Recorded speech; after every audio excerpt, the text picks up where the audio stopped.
Hello and welcome to episode 3 of the Sport Geeks, where sports and debate meet. I'm Dylan, and this is Andy. We have a great show for you planned for you tonight. Andy, how about you tell our viewers what our topic is? Our topic is whether trading up for Connor McDavid makes sense or not. Dylan is going to take the position as staying put. I'm going to take the position as trading up. This was suggested by both, I believe, Sean and Chris. Sean Richardson, I believe, suggested it after our first episode, and we were going to table it until after the lottery. And then Chris also suggested it off this second video, so we decided on doing this. By the way, make sure you comment throughout the video if you agree or disagree, and like the video if you like it. And yeah, so this will only be about 10 minutes long at most, so we'll see how this goes. Dylan's going to go first because I went first on our last week's episode. So, Dylan, the floor is yours. All right, so I'm making the case that the Sabres should stay put at pick number 2. And I want to clarify before I start that I'm not endorsing that Jack Eichel is a better player than Connor McDavid.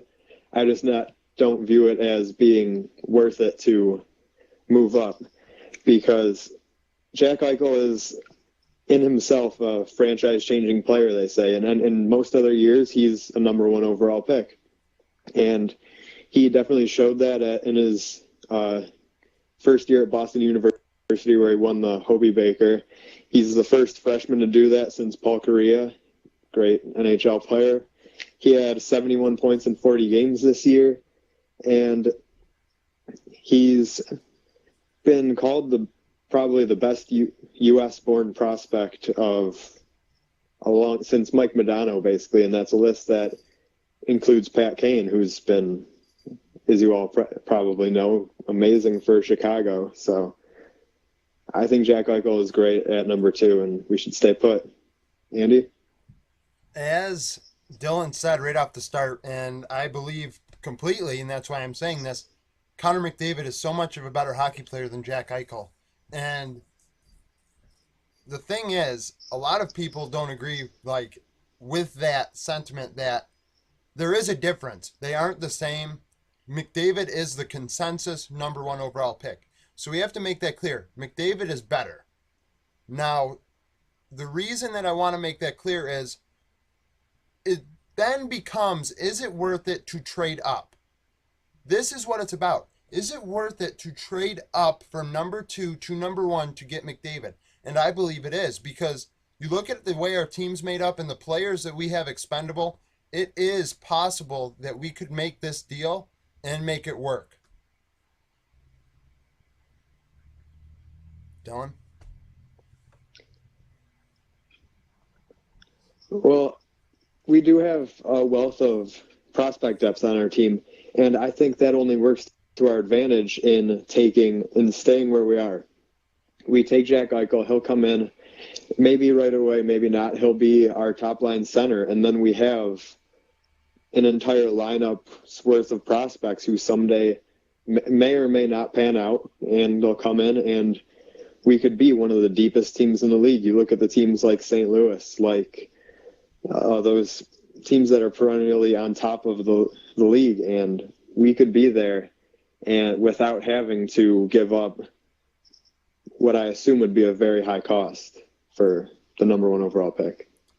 I'm happy that you said high cost, because I don't think it's going to be a high cost. The reason I say that is McDavid, we all saw his face. He really doesn't want to be in Edmonton, and Edmonton has to know that. And they're looking at it and they're like, oh crap, he doesn't want to be there. And I look at some prospects we have available. Everybody knows I don't like Mikhail Grigorenko. But in all honesty, and a lot of fans I'm noticing have noticed that Johan Larsson's probably passed him. And that makes him expendable because you have Mick Eichel, Reinhart, Gergensons, Larson. Grigorenko doesn't fit. He is not going to fit on this team as a center. And the way you have to think about it is he's expendable then, because he does not have a spot on this team at center. He doesn't. And when you trade up to McDavid, who had 5 goals in a playoff game, 5 goals in juniors. I know the OHL isn't like like NCAA, but the fact of the matter is, when Eichel was 17 years old in the United States Hockey League last year, just like McDavid was for the first half of this season, you have to say the OHL is better than the USHL, and McDavid played a hell of a lot better this year in the OHL than Eichel did at the end of last season in the USHL. So McDavid's better, and Grigorenko is expendable. You can trade Eichel and Grigorenko to get McDavid because there's no reason not to do it.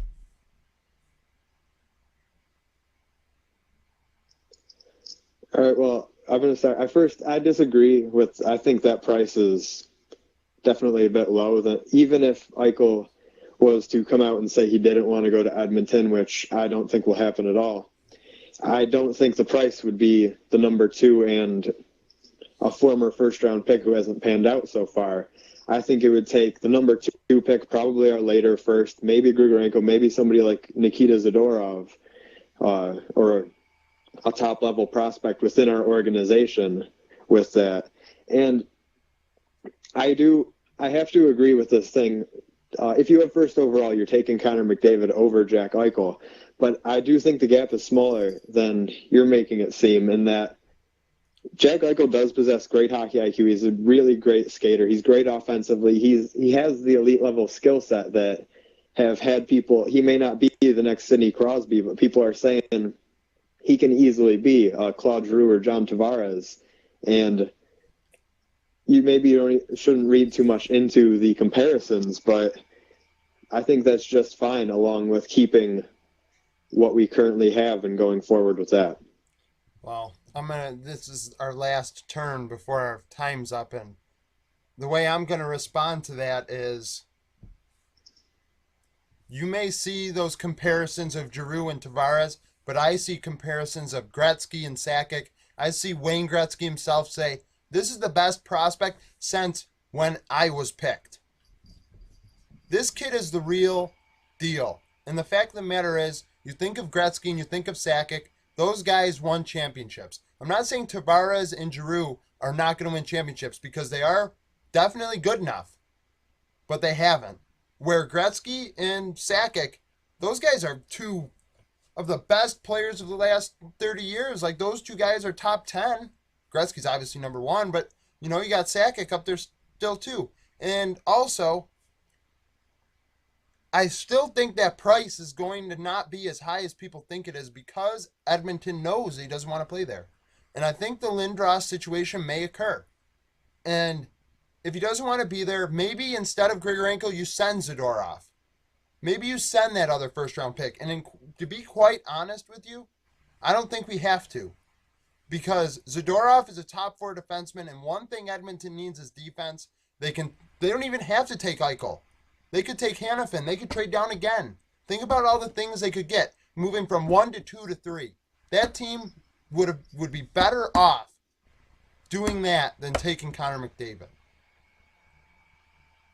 And that's the episode. So, give your feedback in the comments below if you think Dylan won or I won. Do you think we should trade up? Do you think we should stay put? I know I feel like I took it was difficult, but I'm also a believer in this, so hate on me all you want. But comment below if you liked it, like it. If you think it should be shared, share it. And this is the 3rd episode. Oh, geez. So, yeah. Thank you for watching The Sport Geeks, episode 3. Bye. Thanks. We'll see you next week.